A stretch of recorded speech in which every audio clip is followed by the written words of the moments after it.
Friends, welcome to Shah Korean கதைகள். வாங்க இன்னைக்கான எபிசோட்ல என்ன நடக்குதுன்னு சொல்லிட்டு பார்க்கலாம். போட்டி விறுவிறுப்பா நடக்குது. எல்லாரும் வந்து டான்ஸ் ஆடிட்டே இருக்காங்க. நம்ம ஹீரோயின் இப்பதான் வந்து என்டர் ஆறாங்க. அப்படியே எட்டி பார்க்குறாங்க. ஆதி யாரா இவ, ரொம்ப டிஃப்ரெண்டா வரா அப்படின்ற மாதிரி ஆதி பார்த்தோன்னே கொஞ்சம் இம்ப்ரெஸ் ஆயிட்டா. அதுக்கப்புறம் நம்ம ஹீரோயின் வரா. எல்லாரும் பார்க்குறாங்க, இவ எதுக்கு முகத்தை மறைச்சிட்டு வரா, இவ கொஞ்சம் வினோதமா இருக்காளே. இந்த சின்ன பையன் சொல்றான், ஹூஜி வந்துட்டா அப்படின்ற மாதிரி சொல்லல. நம்ம ஹீரோ பார்க்குறான், ஹூஜி ஒரு பெரிய அழகி, அவளா அப்படின்ற மாதிரி சிரிக்கிறான். ஆனால் ஹீரோயின் தான் வந்திருக்கான்றது நம்ம ஹீரோவுக்கு நல்லாவே தெரிஞ்சிருக்கு. அதுக்கப்புறம் ஹீரோயின் பயங்கரமாக டான்ஸ் ஆடுறா. அப்படியே அந்த டான்ஸில் எல்லாருமே மேமருந்து பார்க்கையில் நம்ம ஜியாங்க்கு மட்டும் இது லியோ நாட்டில் ஆடுற டான்ஸுன்றது ஜியாங்க்கும் ஜியாங்கிக்கும் 2 பேருக்கும் தெரியும். இங்கே வந்து நம்ம ஆதிக்கு இது ரொம்பவே பிடிச்சி போச்சு. கிட்டத்தட்ட ஃப்ளாட் ஆகிட்டான். அதுக்கப்புறம் இவங்க 2 பேரும் கண்ணால் பார்த்து இது லியோ டான்ஸ் தானே, அவ தானே இது அப்படின்ற மாதிரி 2 பேருக்கு தெரிஞ்சிருச்சு ஹீரோயின் தான் சொல்லிட்டு வந்து வின்னர் அனௌன்ஸ்மெண்ட் பண்ணுறாங்க. அங்கே பொண்ணுங்கள்லாம் ரொம்ப எக்ஸைட்மெண்ட்டாக இருக்கையில் வின் பண்ணது நம்ம ஹீரோயின் தான். 101 தான் ஜெயிச்சிருக்காங்க அப்படின்னு சொல்லல. எல்லாருமே வந்து மூஞ்சில் இருக்க திரையை எடுங்க, உங்களை நான் பார்க்கணும் அப்படின்னு சொல்லி கத்துறாங்க. இங்கே ஹீரோயினுக்கு என்ன செய்யுதுன்னு தெரில. கொஞ்சம் ஜியாங்கியும் பயப்படுறாங்க. அதுக்கப்புறம் அரசர் வந்து இது மாதிரி அந்த பொண்ணை கூட்டிகிட்டு போங்க, யாருமே அவள் முகத்தை பார்க்க தேவையில்லை அப்படின்ற மாதிரி சொல்லிடுறாரு. அதுக்கப்புறம் எல்லாருமே வந்து அந்த இடத்த காலி பண்ணிட்டு போகிறாங்க. நம்ம ஹீரோ வாயை வச்சுட்டு சும்மா இல்லாமல் ஜியாங் கிட்ட போய் வம்பிழுத்துட்டு இருக்கான். இதை மாதிரி ஏற்கனவே ஜியாங் வந்து இவனோட சாங்கை வந்து ரீக்ரியேட் பண்ணியிருப்பான் இல்லையா, சென்டென்ஸ் எல்லாம் மாற்றிருப்பான். அந்த சாங்கை வந்து நம்ம ஹீரோ பாடிட்டு இருக்கையில் நம்ம ஜியாங்க்கு ஹீரோயின் நினைப்பா தான் இருக்குது, அவ தானே இங்கே வந்ததுன்னு சொல்லிட்டு ஹீரோ வேணும்ன்ட்டு தான் பழைய காதலை வந்து இவனுக்கு லைட்டாக தூண்டி விடுறான். அதுக்கப்புறம் இந்த பாட்டு ரொம்ப பிரபலமான பாட்டுப்பா, அதனால தான் நான் பாடினேன் அப்படின்னு சொல்லிட்டு இருக்கான். இங்கே பிங்க் வந்து வெளியே ஜியாங்கி நிற்கிறா. அவளை பார்த்துட்டு இவகிட்ட நம்ம கண்டிப்பாக பேசியே ஆகணும் அப்படின்னு சொல்லிட்டு, பிரின்சஸ் ஜியாங்கி ஒரு நிமிஷம் நில்லுங்க, உங்ககிட்ட நான் பேசணும் அப்படின்னு சொல்லிட்டு பக்கத்தில் வந்துட்டு, நீங்கள் இங்கே தானே தங்க போகிறீங்க அப்படின்னா வந்து உங்களுக்கும் எனக்கு இருக்க அந்த ரகசியமாகவே இருக்கட்டும் அப்படின்ற மாதிரி பயங்கரமாக மிரட்டுறான். என்ன அங்கே முணுமுணுக்கிற அப்படின்ற மாதிரி இங்கே வந்து ஆதி கேக்கையில், அண்ணா நீங்களா, ஒன்றும் கிடையாதுண்ணா, நான் கங்க்ராச்சுலேஷன் தான் சொல்லிக்கிட்டு இருந்தேன். ஏன்னா வந்து ஹூஜி ரொம்ப அழகாக இருக்கா அப்படின்னு சொல்லிட்டு இருக்கையில், எதுக்காக உன் ஹார்ட் பீட் ரொம்ப ஸ்பீடாக அடிக்குது, எனக்கு இங்கே வரைக்கும் கேட்குது, நீ எதுவும் ஜியாங்கி கிட்ட எதுவும் ஹார்டாக நடந்துக்கிட்டியா அப்படின்னு கேட்கையில், அப்படிலாம் ஒன்றுமே இல்லை, எங்கள் அண்ணன் மனசை நீ எப்படி ஜெயிச்ச அப்படின்றது மாதிரி தான் நான் ஜியாங்கி கிட்ட கேட்டுட்டு இருந்தேன். வருங்கால பிரின்சஸ் ஆக போகிறா இல்லையா அப்படின்னு சொல்லி இவன் சொல்லி சமாளிச்சுக்கிட்டு இருக்கான். அதுக்கப்புறம் நான் ஹூஜியை பார்க்கணுன்னு விரும்புகிறேன் அப்படின்னு சொல்லல, நீ பகல் கனவு காணு, அவளை நீ பார்க்கவே முடியாது அப்படின்னு சொல்லிட்டு இருக்கான். அதோட வந்து இங்கே போகிறப்பயே ஜியாங்கியை பார்த்து கண்ணால் சொல்கிறான், என்னை பற்றி ரகசியம் யாருக்கும் தெரியக்கூடாது, பார்த்துக்கொள்ள காலி பண்ணிடுவேன் அப்படின்ற மாதிரி. இங்கே ஹூஜின்னு நினச்சி நம்ம ஹீரோயினை வந்து அந்த புறத்துக்கு வந்து நம்மளுடைய ஆதி வந்து கூட்டிகிட்டு வந்துட்டு வேலை செய்கிற எல்லாரையும் வந்து வெளியே போங்க அப்படின்ற மாதிரி சொல்லி அனுப்பி வச்சிடறான். வா, நீ எவ்வளோ அழகாக நடனமான, நீ என் கூட வந்து நடனம் ஆடு அப்படின்னு சொல்லிட்டு கொஞ்சம் க்ளோஸாக நம்ம ஹீரோயின் கிட்ட போய்கிட்டு இருக்கான்.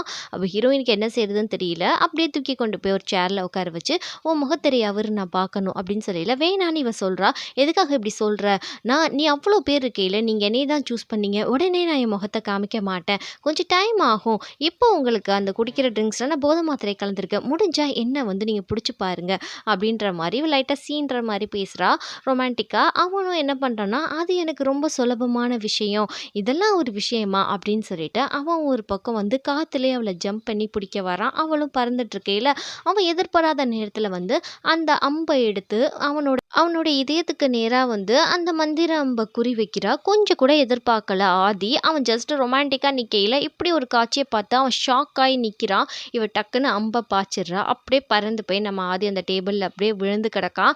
சரி, செத்துட்டான் போல இருக்குது, இதோட கதை முடிஞ்சிச்சுன்னு நினச்சி நம்ம ஹீரோயின் கொஞ்சம் ரிலாக்ஸாக ஆகிட்டு அப்படியே அந்த விளக்கை எடுத்து நீட்டுறாங்க ஆதி முன்னாடி. ஆதியோட உயிர் வரலை. ஆனால் ஆதி மட்டும் கண்ணை முழிச்சு பார்க்குறான். நீ தானே வந்து ஜியாங் அப்பாவை கொண்டவ, என்னை கொல்ல வந்தவளும் நீ தானே அப்படின்னு சொல்லிட்டு ஆதி அவனோட பவரை வந்து யூஸ் பண்ணுறான். அப்படி ஹீரோயின் பறந்து போய் விழுகிறா. அவ்வளோ பவர்ஃபுல்லான ஆளாக இருக்கான் ஆதி. ஹீரோயின் கொஞ்சம் கூட இதை எதிர்பார்க்கவே இல்லை. இப்போ எதுக்காக நீ இங்கே வந்திருக்க, மந்திர விளக்கை வச்சு ஒன்னால் என்னை கொல்லக்கூட முடியாது அப்படின்ற மாதிரி ஆதி இந்த இடத்துல தெளிவாக சொல்லல. இப்போ ஹீரோயின் என்ன செய்ய போகிறோம், மாட்டிக்கிட்டோமே அப்படின்னு யோசிக்கிறா. அப்போ வந்து கரெக்டாக சில பறவைகள் வந்து நம்ம ஆதியை கொத்த வருது, நிறையா பறவைகள். அந்த பறவைகளை வந்து தட்டி விட்டுட்டு இருக்க நேரத்தில் நம்ம ஹீரோயின் எஸ்கேப் ஆயிடுறா. ஆதி வந்து ரொம்ப ஷாக் ஆகி நிற்கிறான். இவ போயிட்டாலே இவளை எப்படி கண்டுபிடிக்கணும்னு சொல்லிட்டு இங்கே வந்து ஜியாங் வந்து நீங்கள் ஒன்றும் கவலைப்படாதீங்க, அவளை நான் கண்டுபிடிச்சி கூட்டிகிட்டு வரேன் அப்படின்ற மாதிரி சொல்லிட்டு தேடுறதுக்காக போகிறான். இங்கே ஹீரோயின் மண்டை தெறிக்க ஓடிக்கிட்டு இருக்கா காட்டுக்குள்ளக்க. டக்குன்னு வந்து ஜியாங் முன்னாடி நிற்கிறான். நின்றுட்டு குன்ச்வான், இதோட எல்லாத்தையும் நிப்பாட்டிக்கோ, எங்கள் அப்பாவை கொண்டது நீதான்றது எனக்கு நல்லாவே தெரியும், இதுக்கு மேலே இந்த ஊரில் ஊரில் நான் உன்னை பார்க்கவே கூடாது, நீ தயவு செய்து இந்த இடத்த விட்டு காலி பண்ணி போயிடு அப்படின்னு சொல்லிட்டு குன்ச்சுவானை மன்னிச்சு அனுப்பிடுறான். இங்கே இந்த பறவை கிட்ட நம்ம ஹீரோ பேசிட்டு இருக்கான். ரொம்ப நன்றி எனக்கு உதவி செஞ்சதுக்கு அப்படின்னு சொல்லையில இங்கே மே வந்து ரியாக்ஷன் வேற மாதிரி கொடுத்துட்டு இருக்காரு. எதுக்குடா நீ இப்படி பண்ணிட்டு இருக்க அப்படின்னு சொல்லி கேட்கையில, நீ தானே நிறைய பறவைகளை அனுப்புன அப்படின்னு சொல்லிட்டு இருக்கையில, ஆமா நான் ஜியாங்க கூட அவளை காப்பாத்துறதுக்காக அனுப்பி வச்சிருக்கேன், நீ பைத்தியக்காரன் தான்டா அப்படின்னு சொல்லி திட்டிட்டு இருக்காருமே. இங்கே ஊர் ஃபுல்லாக நோட்டீஸ் ஓட்டிட்டு இருக்காங்க. ஹூஜின்ற பொண்ணு கிடைச்சா எல்லாருக்கும் இவ்வளோ பணம் ரிவார்டாக கொடுப்போம், அவளை தேடி கொடுக்குறவங்களுக்கு நிறைய சன்மானம் கிடைக்கும் அப்படின்னு சொல்லல மக்கள் சொல்கிறாங்க. இவ பார்க்க ரொம்ப யூனிக்காக இருக்கா, அழகாக இருக்கா, இவ்வளோ சீக்கிரமாகவே நம்ம கண்டுபிடிச்சிடலாம் அப்படின்னு சொல்லி பேசிகிட்டு இருக்கிறத கேட்டு நம்ம ஹீரோயின் ரொம்ப பதறி போகிறாங்க. ஒரு வேளை நம்ம தான்றதை கண்டுபிடிச்சிருவாங்களோ என்னமோன்னு சொல்லிட்டு இவ பதறி போய் வெளியே போயிட்டு இருக்கையில எதிர்த்தாப்புல ஜியாங்கி வந்துடுறா. வந்து பார்த்துட்டு உங்ககிட்ட நான் கொஞ்சம் பேசணும் அப்படின்னு சொல்லிட்டு ஜியாங்கியும் நம்ம ஹீரோயினும் சேர்ந்து ஒரு விடுதிக்கு போய் உட்காந்துட்டு இருக்காங்க. நான் உன்னை ரொம்ப நாளாக தேடிட்டு இருந்தேன், நீ எப்போ என் கண்ணு முன்னாடி வருவேன், நான் காத்துக்கிட்டு இருந்தேன் அப்படின்ற மாதிரி ஜியாங்கி சொல்லிக்கிட்டு இருக்கா. இதை சொல்கிறதுக்கு தான் என்னை இங்கே வர சொன்னியா அப்படின்ற மாதிரி இங்கே ஹீரோயின் கேட்கையில் ஜியாங்கி சொல்கிறா, நீ எனக்கு பண்ணி கொடுத்த சத்தியத்தை நீ மறந்துட்ட, நீ என்ன சொன்ன, இதுக்கு மேலே என் கண்ணில் நீ தெம்படவே மாட்ட, தங்கமலையில் இருக்கப்போ நீ சொன்ன, அதுக்கப்புறம் நீ இப்போ என்ன பண்ணிக்கிட்டு இருக்க அப்படின்னு சொல்கிறா. நான் என்ன உனக்காக வந்தேன் நீங்கள் சொல்லி நினச்சியா, இல்லை ஜியாங்காக வந்தேன்னு சொல்லி நினச்சியா, உனக்கே தெரியும் நான் எதுக்காக வந்தேன்னு சொல்லிட்டு அப்படின்னு சொல்லல. ஃபஸ்ட்டு எதுக்காக ஜியாங் வந்து இங்கே இந்த இடத்துல வந்து ஆதிக்கு அசிஸ்டண்ட்டாக சேர்ந்தான்றது தெரியல, எனக்கு இப்போ தான் தெரியுது, உனக்காக தான் அவன் இவ்வளோ கஷ்டப்படுத்திட்டு இருக்கான், இன்னுமே நீ வந்து ரொம்ப கஷ்டப்படுத்தாத அவனை, தயவு செய்து உனக்காக அவன் கஷ்டப்படுறத இதோடு நிப்பாட்டிக்கிட்டோம் அப்படின்னு சொல்லல. நம்ம ஹீரோயினுக்கு இங்கே கோவம் வந்துடுது.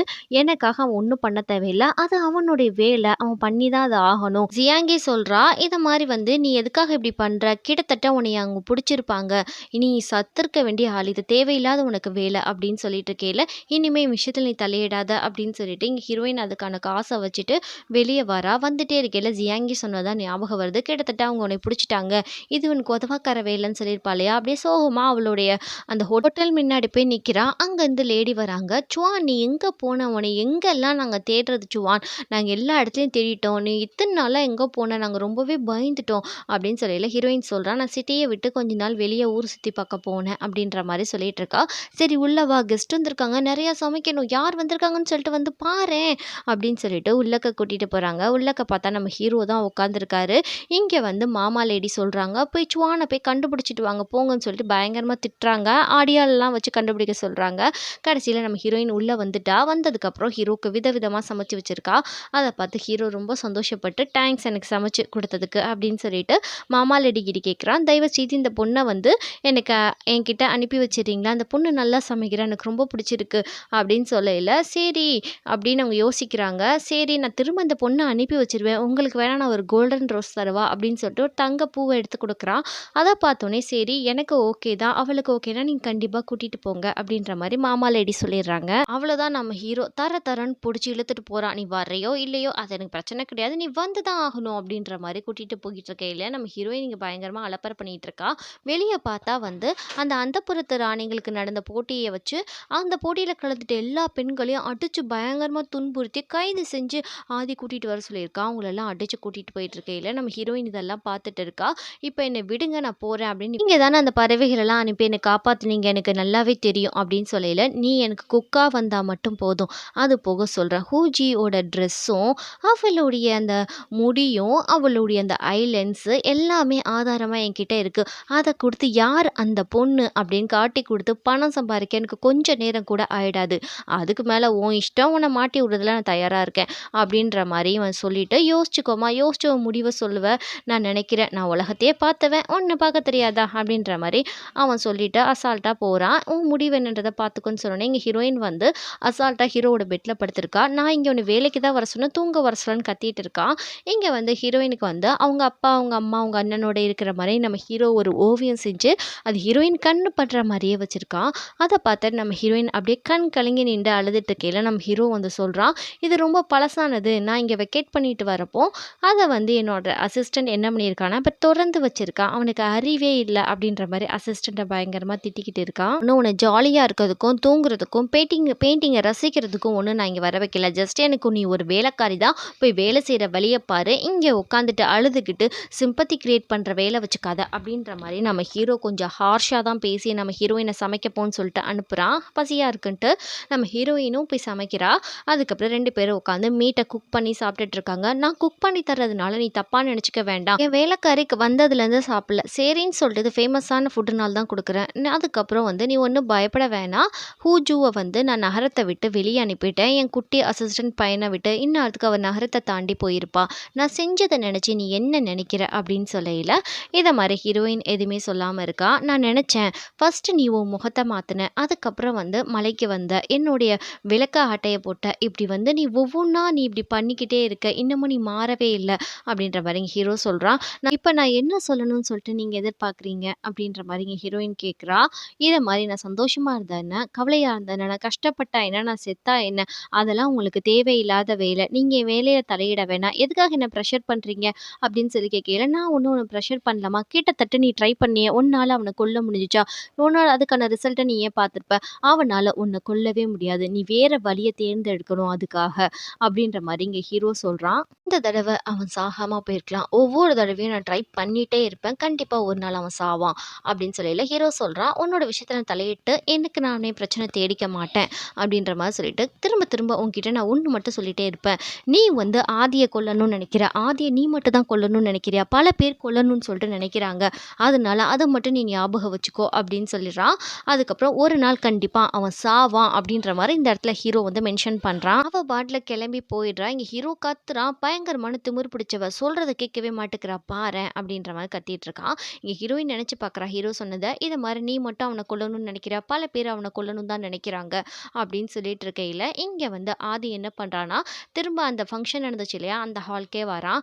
வந்துட்டு இவ்ளோ தைரியமா நான் அந்த ஹாலுக்கு ஏன் வரேன்னா, நெறைய பேர் இந்த ஹால சீல் வச்சுட்டு இதுக்குள்ள போகாதன்னு சொன்னாங்க. நீ என்ன நெனைக்கிற ஜியாங்? அப்படின்னு கேட்கையில, கண்டிப்பா நீங்க ஒரு அரசர். நீங்க அதுவும் ரொம்ப தைரியமானவரு. உங்களுக்கு பொழுதுபோக்கு விடுதிலாம் இங்க எதுவுமே கிடையாது. அதனால வந்து கண்டிப்பா உங்கள நீங்க புரொடெக்ஷன் பண்ணிக்க முடியும்னு சொல்றப்போ, நீ வந்து என்னைய பத்தி நல்லாவே புரிஞ்சு வச்சிருக்க அப்படின்னு சொல்லையில, ஜியாங்கிய கூப்பிடுங்க அப்படின்ற மாரி ஆதி இங்க கூப்பிடுறான். ஜியாங்கி வந்தோனே, நீங்க என்னைய கூப்பிட்டீங்களாம்ல அப்படின்னு ஜியாங்கி கேட்குறா. ஆமா, நீ எவ்ளோ அழகான பொண்ணு. உன்னைய பார்த்துட்டு எனக்கு நைட்லாம் தூக்கம் கூட வரல தெரியுமா? அப்படின்னு இங்க ஆதி கவிதைகளா சொல்லிக்கிட்டு இருக்கான்.